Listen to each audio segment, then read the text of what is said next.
दोस्तों, ये वीडियो बहुत ज़्यादा इन्फॉर्मेटिव है। आपको वीडियो ध्यान से देखना चाहिए अगर आप कनाडा की पीआर अप्लाई करना चाह रहे हो या फिर आपने टेम्परेरी वर्क वीज़ा लिया हुआ है या अप्लाई करने के लिए प्लान कर रहे हो। साथ ही साथ एक और वीज़ा है, वो है दोस्तों स्टडी वीज़ा। यूजुअली जो लोग शॉर्टकट वे अप्लाई करना चाहते हैं, जल्दी कनाडा जाना चाहते हैं, वो लोग कहीं ना कहीं स्टडी वीज़ा की ओर फोकस कर लेते हैं। लेकिन आप क्या क्वालिफाई करते हो स्टडी वीज़ा के लिए, ये जानना ज़रूरी है।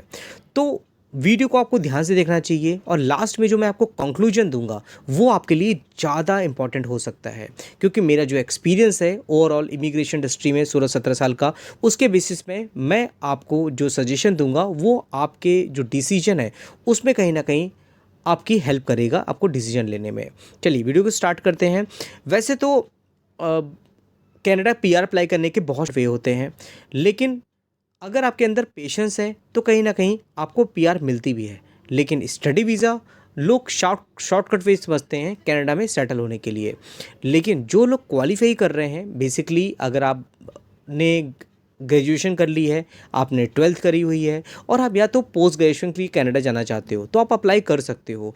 बट अगर आप स्टडी वीज़ा में क्वालिफाई ही नहीं करते हो, फिर भी आप अगर स्टडी वीज़ा के लिए अप्लाई कर रहे हो तो कहीं ना कहीं आपका रिफ्यूज़ल होने के चांसेस बहुत हाई होते हैं। इसीलिए अगर आप देखोगे रीसेंट डेटा मैं आपको दिखाऊं तो Canada has rejected 80% of Indian student visa in 2025। ये आपको ये आंकड़ा क्यों देखने को मिल रहा है? ये आंकड़ा इसलिए देखने को मिल रहा है क्योंकि पिछले कुछ सालों में कनाडा की जो पीआर लगने की रिस्ट्रिक्शन थी वो बहुत हाई देखने को मिल रही थी। बैकलॉग बहुत ज़्यादा हो गए थे, जिसकी वजह से पीआर हमें आते हुए दिख नहीं रहे थे। तो लोगों ने क्या किया, शॉर्टकट वे यहाँ पे एक्सेप्ट करना या अपनाना शुरू कर दिया। और लोग आपको गाइड भी करेंगे। अगर आप कहोगे किसी से मुझे जल्दी कनाडा जाना है तो कहेगा आप स्टडी वीज़ा लो, चले जाओ, आप इतना पैसा दो, आप स्टडी वीज़ा लेकर के चले जाओ। तो ये कोई रास्ता नहीं होता है। जब भी किसी चीज़ के लिए आप शॉर्टकट वे चूज़ करते हो ना, तो वो आपके लिए हमेशा शॉर्टकट वे नहीं होता। अगर आपका रिफ्यूज़ल होगा तो कहीं ना कहीं आपके आने वाले जो चांसेस होंगे, आपका जो और कैटेगरीज है जिसके थ्रू आप पीआर ले सकते हो, वो आपका कहीं ना कहीं गलत हो जाता है। तो अगर आप क्वालिफाई करते हो स्टडी वीज़ा के लिए तो आपको अप्लाई करना चाहिए। अगर आप क्वालिफाई नहीं करते हो तो कहीं ना कहीं आपको बिल्कुल अप्लाई नहीं करना चाहिए। अब अपना असेसमेंट कैसे करोगे? आप चाहो तो मुझे कांटेक्ट कर सकते हो, मैंने अपना नंबर नीचे दे दिया है। मैं आपको क्लियरली बता दूंगा कि आप पीआर के लिए क्वालिफाई करते हो या फिर आप स्टडी वीज़ा के लिए आपको अप्लाई करना चाहिए। एक और पॉइंट है जो मुझे आपको बताना है, जैसे कि आप देखोगे यहाँ पर कि जो रीसेंट डेटा हमें देखने को मिल रहा है, 4 out of 5 Indian applicant receive refusal in the second quarter of 2025। ये मैं आपको क्यों दिखा रहा हूँ? मैं इसलिए दिखा रहा हूँ क्योंकि 5 स्टूडेंट अगर आप कनाडा पीआर वो स्टडी वीज़ा के लिए अप्लाई करते हैं, उसमें से 4 लोगों का रिफ्यूज़ल हो रहा है। रीज़न साफ इसलिए होता है क्योंकि आप किसी से बोलते हो कि मुझे कनाडा जाना है और आपको पता ही नहीं होता कि आप पीआर के लिए क्वालिफाई कर रहे हो कि आपको स्टडी वीज़ा अप्लाई करना चाहिए।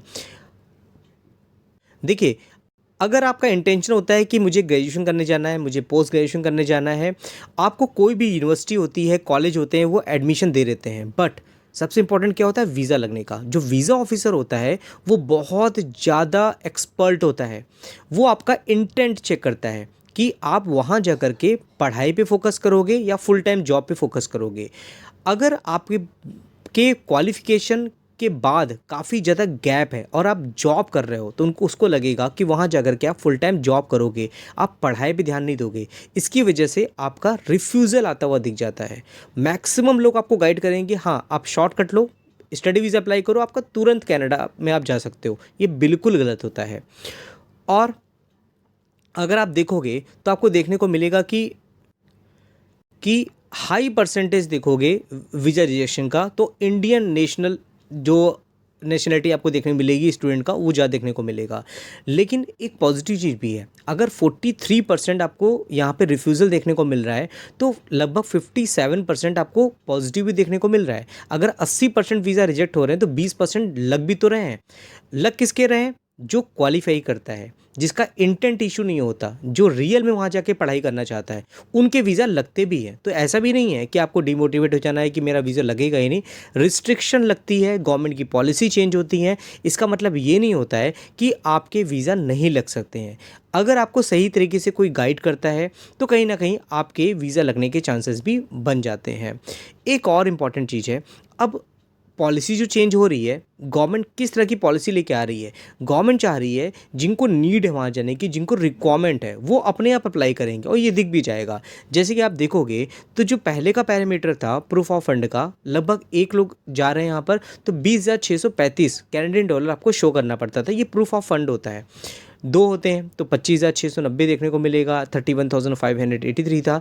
अभी देखोगे ये 1 सितंबर के बाद लगभग 22,895 कैनेडियन डॉलर होता हुआ दिख रहा है। तो कहीं ना कहीं प्रूफ ऑफ फंड वो भी कनाडा ने बढ़ा दिया है, सीआईसी ने। किसके लिए? स्टूडेंट्स के लिए जो वहाँ जा रहे हैं, उनको कहीं ना यहाँ पर फाइनेंशियल सपोर्ट दिखाना पड़ेगा। तो उसको बढ़ाने का मकसद क्या है कि कहीं ना कहीं गवर्नमेंट इन सब चीज़ों को लेकर के थोड़ा सा रिस्ट्रिक्ट कर रही है, पॉलिसीज़ चेंज कर रही है और जो पैरामीटर होता है वो थोड़ा सा हाई कर रही है।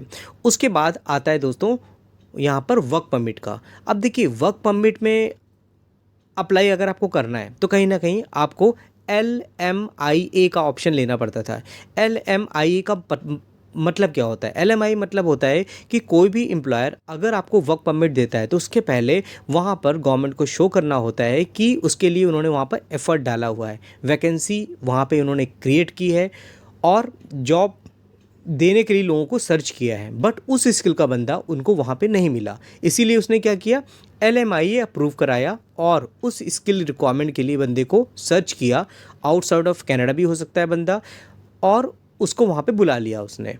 लेकिन अब कहीं ना कहीं LMI को लेकर के गवर्नमेंट सीरियस हो रही है और उसको लेकर के गवर्नमेंट पॉलिसी चेंज कर रही है। अगर आप यहाँ देखोगे तो आपको देख मिलेगा, Canada temporary foreign worker programme is changing fast, what employer and migrant need to know. आपको पता होना चाहिए वहाँ पे जिस स्किल सेट की रिक्वायरमेंट है, उस स्किल सेट के लोग वहाँ पे अभी भी अवेलेबल नहीं है। क्योंकि पहले के टाइम में देखोगे तो LMI में भी लोगों को यहाँ पर काफ़ी डिफ़िकल्टीज़ का सामना करना पड़ा है।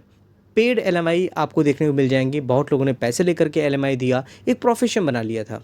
लेकिन क्या है, अब गवर्नमेंट कह रही है कि LMI भी अगर आपको यहाँ पर इशू करना है, जो एम्प्लॉयर होगा उसको प्रॉपर वहाँ पे वैकेंसी क्रिएट करनी पड़ेगी और 3 वीक पहले जो रिक्वायरमेंट है, जो वैकेंसी डाल रहा है वहाँ पर, यहाँ पर जो गवर्नमेंट की साइट है, जॉब पूल की बात करें, वहाँ पे उनको वैकेंसी डालनी पड़ेगी। और कहीं ना कहीं पूरा जो एक वे होता है, प्रॉपर वे, उसको फॉलो करना पड़ेगा। उसके साथ में जो स्किल सेट की रिक्वायरमेंट है वहाँ पर, जो कैटेगरी बेस्ड ऑक्यूपेशंस की बात करते हैं, उस कैटेगरी स्किल के लोगों को यहाँ पे ज़्यादा प्रेफरेंस दिया जाएगा। साथ आप देखोगे यहाँ पर मैं आपको दिखाऊं तो देखने मिलेगा Canada prepare to revise temporary foreign worker programme. अब अगर आप देखोगे तो टेम्प्रेरी फॉरेन वर्कर प्रोग्राम, अगर आप CEC क्लास की भी बात करो तो CEC क्लास में भी गवर्नमेंट का इंटेंशन क्या है, ज़्यादा से ज़्यादा CEC क्लास में जो लोग क्वालिफाई कर रहे हैं उनको इन्विटेशन टू अप्लाई देना। अब ऐसा भी नहीं है कि CEC क्लास में जो इनकी स्किल सेट सिलेक्ट की रिक्वायरमेंट है, जो इनको प्रॉपर बंदे चाहिए, वो उनको वहाँ पे नहीं मिलेंगे तो कहीं ना कहीं इनके लिए प्रॉब्लम क्रिएट हो जाएगी। तो CEC क्लास में भी कहीं ना कहीं 82,000 ITA इनको देने हैं और अभी तक कितने हुए हैं, लगभग 20,800 अगर मैं कैलकुलेट करूं मोटा मोटा, तो अभी भी इनको लगभग 62,000 अप्लीकेंट की रिक्वायरमेंट है जो ITA ये इशू करने वाले हैं आने वाले 120 दिनों में। तो अगर CEC क्लास की बात करें कैटेगरी में तो ढेरों ऑप्शन अवेलेबल है यहाँ पर। अगर आप CEC कैटेगरी में क्वालिफाई करते हो, अगर आपके पास 1 साल का एक्सपीरियंस है टेम्परेरी फॉरेन वर्कर में, आप वहाँ पे ऑलरेडी 1 साल से जॉब कर रहे हो, तो आप CEC क्लास कैटेगरी में अप्लाई कर सकते हो। क्यों? क्योंकि आने वाले टाइम पे ये जो कैटेगरी है और ज़्यादा यहाँ पर रिवाइज होगी और इसके जो नॉर्म्स हैं हमें थोड़ा सा डिफ़िकल्ट होते हुए दिख सकते हैं। तो आप अगर टेम्प्रेरी वर्क वीज़ा में क्वालिफाई करते हो तो मुझे कमेंट बॉक्स में बता सकते हो। साथ ही साथ PR की बात करें, देखिए PR में पहले क्या था, एक्सप्रेस एंट्री कैटेगरी के थ्रू कोई भी अपना प्रोफाइल बना ले रहा था, NOC नॉक में जो फिट होता है अपनी एप्लीकेशन बनाया, अप्लाई किया, जिसके CRS रैंकिंग हाई थी उनको मिल गया। LMI के थ्रू 200 पॉइंट मिल जाया करते थे, 50 पॉइंट मिल जाया करते थे, तो लोगों ने इसके थ्रू भी PR ले लिया। लेकिन गवर्नमेंट को पता चला कि कहीं ना कहीं उस टाइप के लोग नहीं मिल पा रहे हैं जिसकी उनको रिक्वायरमेंट है, उस प्रोफेशन के लोग नहीं मिल पा रहे हैं, तो कहीं ना कहीं इन्होंने रूल थोड़ा हार्ड कर दिए। इसका मतलब ये नहीं है कि पीआर मिल नहीं रहा है। अगर आप देखोगे कैटेगरी बेस्ड ऑक्यूपेशन की बात करें, फ्रेंच लैंग्वेज प्रोफिशिएंसी की बात करें, कैनेडियन एक्सपीरियंस क्लास की बात करें, प्रोविंशियल नॉमिनी प्रोग्राम की बात करें, तो यहाँ पे ऑप्शन तो अवेलेबल हैं ऑलरेडी, लेकिन डिपेंड करता है कि आपका ऑक्यूपेशन कैटेगरी बेस्ड ऑक्यूपेशन में आता है कि नहीं आता। ये प्रोफेशन वहाँ पर रिक्वायर्ड हैं, उनको ज़रूरत है इन सब चीज़ों की। तो कहीं ना कहीं अगर आप राउंड ऑफ इनविटेशन देखोगे पिछले कुछ टाइम से, पिछले साल से कंपैरिजन करोगे, तो कहीं ना कहीं कट ऑफ हमें नीचे जाता हुआ दिख रहा है। आने वाले टाइम पे जिस तरह से गवर्नमेंट की रिक्वायरमेंट है, हमें कट ऑफ और नीचे जाता हुआ दिख सकता है। तो अगर आप कैटेगरी बेस्ड ऑक्यूपेशन में क्वालिफाई करते हो तो ज़रूर आपको अपनी एप्लीकेशन प्रिपेयर करनी चाहिए, एप्लीकेशन फाइल करनी चाहिए।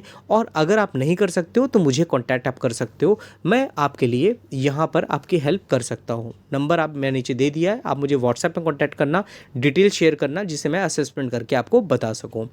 साथ ही साथ कंक्लूजन में हम आते हैं। देखिए कंक्लूजन में है कि ये है कि अगर आपकी क्वालिफ़िकेशन और एक्सपीरियंस आपके पास प्रॉपर है और आपका इंटेंशन कनाडा जाने का है, तो किस कैटेगरी में आप क्वालिफाई करते हो ये जानना बहुत इंपॉर्टेंट है।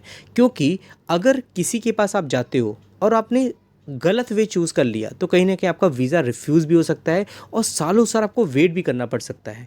क्यों? क्योंकि आपने गलत कैटेगरी में अप्लाई किया है। अगर आप किसी से बोलोगे भाई मुझे कनाडा जाना है, तो आपको आपकी नीड के अकॉर्डिंग गलत रास्ता बता सकता है। लेकिन एक सही कंसल्टेंट अगर आप चूज़ करते हो तो कहीं ना कहीं आपको सही कैटेगरी बताएगा। अगर आप कनाडा में क्वालिफाई नहीं कर रहे हो तो वो भी बता देता है। आपके पास और भी ऑप्शन होते हैं, ऑस्ट्रेलिया पीआर का भी ऑप्शन होता है, आप वहाँ पे भी अप्लाई कर सकते हो। तो कहीं ना कहीं ये वीडियो आपके लिए हेल्पफुल हुआ होगा, ये मैं आशा करता हूँ। अच्छा लगा हो तो ज़्यादा से ज़्यादा इसको शेयर करिएगा, जिससे कि और लोगों तक ये इन्फॉर्मेशन पहुँच सके। और मुझे आप अप्रिशिएट करना चाहते हो तो चैनल को और हमारे इस वीडियो को लाइक करना मत भूलिएगा। और दोस्तों नीचे दिए गए कॉन्टैक्ट में आप ज़रूर कॉन्टैक्ट नंबर में मुझे कॉन्टैक्ट करिएगा, अपना डिटेल मेरे साथ शेयर करिएगा और चाहो तो आप मेरे थ्रू अप्लाई भी कर सकते हो। तो ठीक दोस्तों, फिर मिलते हैं नेक्स्ट वीडियो में, तब तक के लिए थैंक यू।